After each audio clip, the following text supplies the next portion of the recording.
बिस्मिल्लाहिर्रहमानिर्रहीम। अस्सलाम वालेकुम। मैं हूँ साइमा और सभी देखने वालों को खुश आमदीद कहती हूँ, इस दुआ के साथ कि अल्लाह ताला आप सबको शादो आबाद रखे और अपने हिफ्ज़ो अमान में रखे। आमीन सुमा आमीन। तो व्यूअर्स, ये मेरा डेलिया का वो प्लांट है जो कि सर्दियों में अच्छी खासी बड़ी बड़ी फ्लावरिंग करता रहा है, लेकिन चूँकि ये सर्दियों का पौधा है तो गर्मियों में ये तेज़ धूप की वजह से, गर्मी की वजह से इस तरह से सूख जाता है, मुरझा जाता है, बल्कि लगता है कि डेड हो गया है। और अगर आपका प्लांट भी इस तरह से हो गया है तो उसको आपने फेंकना बिल्कुल नहीं है, क्योंकि ये पौधा बहुत कम होता है कि ये पौधा मर जाए, क्योंकि इसकी रूट्स में बल्ब होते हैं जिनसे ये दोबारा से उगना शुरू हो जाता है। और जब सर्दियों का मौसम ख़त्म होता है और इसके फूल सूख जाते हैं तो या तो आप इसके बल्ब्स को निकाल कर महफूज कर लें, और या फिर आप उसको उसी गमले में ही रहने दें, क्योंकि जब गर्मियों के मौसम में बारिशें शुरू होती हैं तो ये पौधा दोबारा से उगना शुरू हो जाता है। लेकिन इसके लिए ज़रूरी है कि उसकी मिट्टी वेल ड्रेन हो, क्योंकि अगर उसमें पानी रुकेगा तो उसके बल्ब ज़ाया भी हो सकते हैं। और इस तरह बारिशों के मौसम में भी अगर ये बारिश में पड़ा रहा और इसमें पानी रुका रहा तो इसके बल्ब्स को फंगस लग सकता है। और ये आप देख रहे हैं कि इसमें से एक नया पौधा निकलना शुरू हो गया है, और ऊपर से सारा पौधा सूखा हुआ है लेकिन नीचे से दोबारा से वो निकलना शुरू हो गया है। और मैंने इस पौधे की कटिंग बहुत पहले कर देनी थी, लेकिन मैं इसको इसलिए नहीं कर रही थी कि मैं आपको दिखाना चाहती थी कि जब ये पौधा सूख जाता है तो इस तरह से उसकी कंडीशन होती है। मैं इस प्लांट को तकरीबन 2 से ढाई साल पहले नर्सरी से लेकर आई थी, और हर साल गर्मियों में इस तरह ही सूख जाता है और मैं इसके बल्ब को नहीं निकालती, और इस तरह से दोबारा से ये उगना शुरू हो जाता है। डेलिया का प्लांट एक बहुत ही खूबसूरत प्लांट है और इसके फूल बहुत ही खूबसूरत और बड़े बड़े साइज़ के होते हैं कि आपको गार्डन में अपने सबसे ज़्यादा नुमाया जो फूल होते हैं वो आपको डेलिया के ही नज़र आएंगे, और ये आपको मुख्तलिफ़ रंगों में मिलते हैं। और मेरे पास जो प्लांट है इस पे पिंक और वाइट कलर के फूल आते हैं, और ये फुल सनलाइट का पौधा है। सर्दियों में इसको 3 से 4 घंटे की धूप बहुत ज़रूरी होती है, और लेकिन गर्मियों में आप इसको कोशिश करें कि छाँव में रखें, क्योंकि इसके जो पत्ते हैं वो जलना शुरू हो जाते हैं और इस तरह से पूरा पौधा सूख जाता है। डेलिया बहुत इजी टू ग्रो पौधा है। इसको एक तो हम बल्ब के साथ उगा सकते हैं, दूसरा इसको कटिंग के साथ भी आसानी से उगाया जा सकता है। और इस पौधे के ऊपर भी इसकी कुछ जो ब्रांचेस हैं वो हमें हरी लग रही हैं, और हम कोशिश करेंगे कि इनको हम एक अलग प्लांटर में लगाएं और फिर सर्दियों तक इनसे नए पौधे बनाएं। और बाकी जो सूखा हुआ पौधा है उसको हम डिस्कार्ड कर देंगे, लेकिन जो कुछ ब्रांचेस हमें हरी नज़र आ रही हैं इनको हम लगाएंगे, क्योंकि ये अगस्त के मौसम में, यानी कि जब बारिशें हो रही होती हैं उस मौसम में ही इसकी कटिंग्स लगाई जाती हैं। डेलिया के पौधे में आपको हमेशा एक स्टिक भी नज़र आएगी जो कि दरमियान में लगी होती है, क्योंकि डेलिया के फूल काफ़ी साइज़ में बड़े होते हैं और पौधे की डंडियाँ वो उसका वज़न बर्दाश्त नहीं कर पाती, इसलिए उस पौधे को सपोर्ट देने के लिए उसके अंदर हमें स्टिकिंग भी करनी पड़ती है।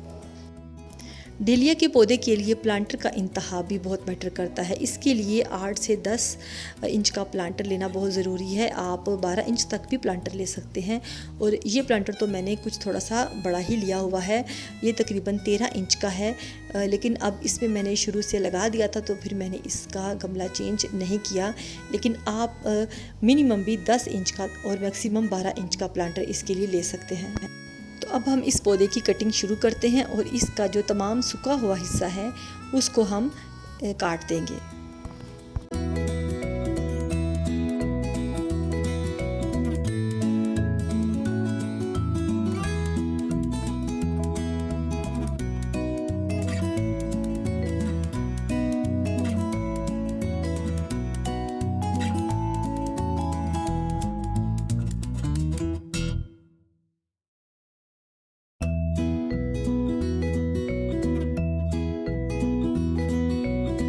तो पौधे का सारा सूखा हुआ पार्ट हमने काट दिया है, और इसमें सिर्फ हमने वो हिस्सा रहने दिया है जो कि नया निकल रहा था। और इसके बाद अब हम इसकी गुडाई करेंगे ताकि इसके अंदर अगर कोई मॉइस्चर रह जाए तो वो ख़त्म हो जाए और पौधा अच्छे तरीके से ग्रो करे।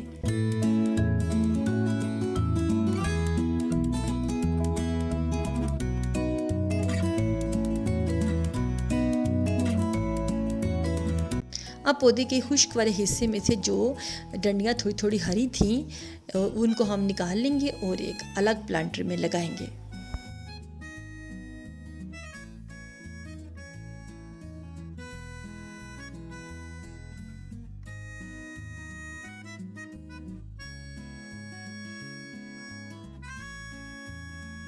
तो ये तमाम कटिंग्स हमने उसमें से निकाल ली हैं और इसके नीचे वाले लीव्स भी उतार लिए हैं और अब हम इनको लगाएंगे। और ये एक स्टेम भी मुझे कुछ ठीक लग रही थी, तो इसको भी हम छोटे छोटे पार्ट्स में काट कर लगाने की कोशिश करेंगे। और तमाम कटिंग्स को लगाने के लिए हमने मिट्टी को तैयार कर लिया है। इसमें मैंने भालू मिट्टी और उसके अंदर कोकोपीट मिलाया है और एज ए एंटी फंगल हम एलोवेरा यूज़ करेंगे कि उन तमाम कटिंग्स के एजिस पे हम एलोवेरा जेल लगाएंगे ताकि वो फंगस के हमले से बचे रहें और कटिंग अच्छे तरीके से ग्रो कर पाए।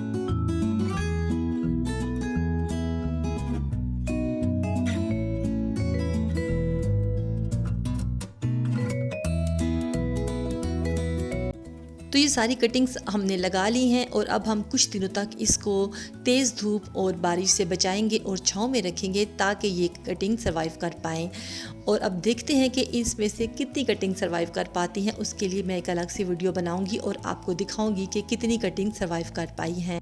तो व्यूअर्स, बरसात के मौसम में ये डेलिया का खूबसूरत फूलों वाला पौधा ज़रूर अपने घर में लगाएं या इसकी कटिंग्स लगाएं या नर्सरी से खरीदें और विंटर्स में इसके खूबसूरत फूलों को एंजॉय करें। जाते जाते चैनल को सब्सक्राइब ज़रूर कर दें और वीडियो को लाइक और शेयर भी कर दें और अगर एक प्यारा सा कमेंट कर देंगे तो क्या ही बात हो जाएगी।